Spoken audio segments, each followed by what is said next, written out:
welcome or welcome back to my channel. It's Lexi and today I'm here with a new reading vlog. I have decided to pick up The Grace Year by Kim Liggett. I put this one on my list for my February TBR, so I decided to go with an anti-valentines, anti-love theme. I definitely thought of some good books to read if you're not feeling the romance vibes. I know everybody loves to read romance in February, but if you're looking for something different, definitely check out that video. And I'm excited to bring you guys along for the journey of this. Basically, this book follows our main character Tierney, and she lives in like a dystopian future where at 16 years old, girls receive magic. And because of the sort of patriarchal society they live in, when they turn 16 and inherit this magic, they're sent off to an island where they're supposed to burn through their magic, and then when they return from the island they get married. Ill. On the back of the book it is sort of referred to as being similar to the Hunger Games, and although I didn't love the Hunger Games books, I'm a really big fan of the movies, so I'm definitely looking forward to returning to like a Hunger Games-esque world. So stay tuned if you want to see what I got up to this week and hear my thoughts about The Grace Year.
Hello guys, so I'm here with my first update for The Grace Year. So I'm up to page 102.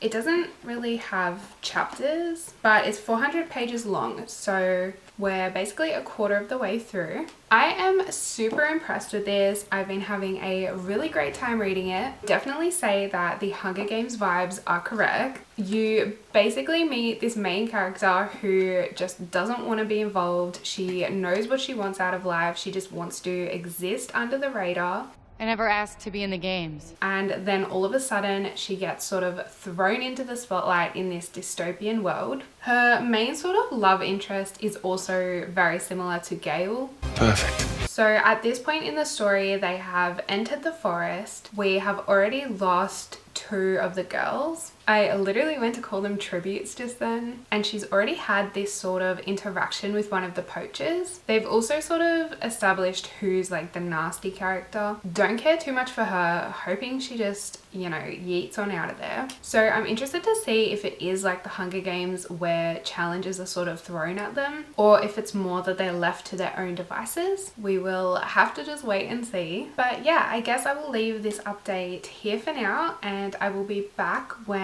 maybe when I reach 200 or 250, or if something super exciting happens.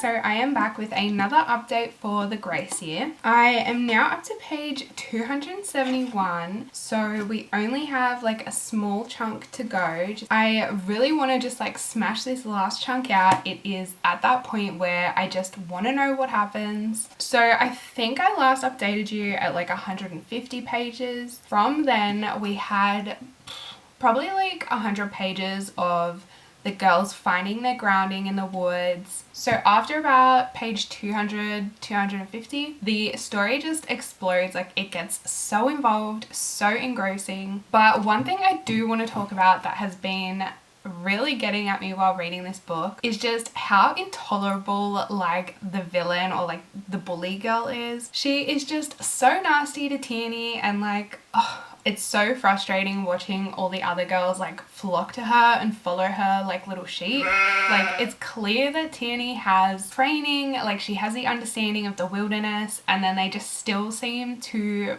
believe their leader just because that's what they're used to. So I was actually pretty excited when Tierney like diverts from the group. The next thing I want to talk about is a spoiler, so spoiler alert here. When she was getting taken by the poachers, I really thought it was going to turn out that the poachers were the same people as the guards, because like when you think about it, we haven't really heard anything about Hans or like the guards ever since they've come in here. But obviously as we come to meet Riker, we find that he is completely different. I really love that plot between the two of them. They just got interrupted when they were about to like do the nasty. Now listen up, you two. My daddy runs a respectable place. Nasty! And I really hope that this friend of Riker's does turn out to be a good guy. He does sort of give me like betrayal vibes. One of you will betray me tonight. Is it me, Jesus? Is it me, Jesus? I really don't know what I'm predicting for the rest or the ending of this book. I have no idea how they're going to solve it. I don't know how they're going to take care of their families, take care of themselves, and remain together. So I think I'm going to jump into this now, and then I will update you guys when I finish reading.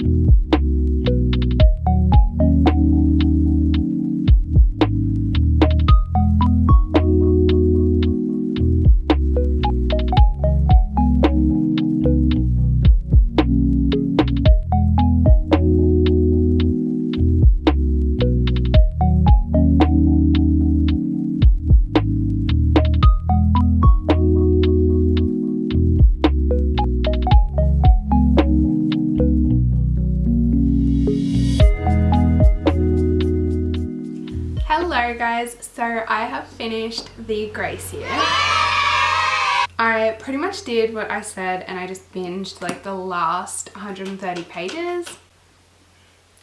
It's just one of the Grace year girls, don't worry about it. I found this just such a good read. Like right at the end there, I just kept reading. I had to know what happened. I kept referring to it as similar to like the Hunger Games, which I definitely would say is true, but I think you would also really enjoy this book if you enjoyed The Handmaid's Tale. As the story progresses, and especially like I said in that last chunk, you do sort of see some similarities between the two societies. And at the start of the book, it does actually include a quote from The Handmaid's Tale. But yeah, this definitely was a 5 out of 5 stars for me. So without further ado, let's jump into the spoiler section. So I think the first thing I want to talk about is Tierney going back to the camp. Like, if I was her, there was no way in hell I would have gone back to that camp. Bye, Felicia! But I guess it was essential to the rest of the plot. But I really love that it gave her the chance to reconnect with Gertie. It also did give her that final chance to connect with the group. I absolutely loved that the girls came together and left the camp as it was to help out the next year of girls. When I first read the opening and heard that the previous year's girls would destroy everything, I thought that was so cruel and so selfish. So it's amazing to see them breaking the chain with that. So who's to say that the next year's Grace girls won't start to make even more changes to this society? When the girls arrived back in the town, I was not expecting that at all. I don't know if the pregnancy was like alluded to and I just missed it, but I had absolutely no idea. I was super shocked. 12 years old and I'm pregnant as... I honestly thought she was just gonna come out and like take a microphone off somebody and like tell them all of the things that happened, like magic's not real, the well is poison, they're all just getting smallpox, they're not cursed. But for her to just announce the pregnancy and then for Michael to just like follow along and all the girls to back her up, I thought that was so crazy. One of the craziest moments for me was when it actually turned out to be Hans that fell on the like bear trap. I was just like, I knew something was up with him. I thought I'd guessed it earlier, but I was a little bit off. I feel like the minute she announced the pregnancy as well, I just knew that it was going to be a baby girl and it was going to connect back to the dream. The dream was just too important for it to have not led to anything. I don't know how I feel about the final ending though. To me, I think the author has left it up to interpretation, but when I googled it, it said there could be a sequel and that apparently there is going to be a movie. The ending to me was also reminiscent of The Handmaid's Tale. And yeah, so that is all of my thoughts on the Grace Year. I 100% would recommend picking up this read. Please leave me a comment if you have any recommendations of books that are similar to this. Make sure to leave this video a thumbs up if you haven't already, and don't forget to subscribe to my channel, and I will speak to you guys in the next video. Bye!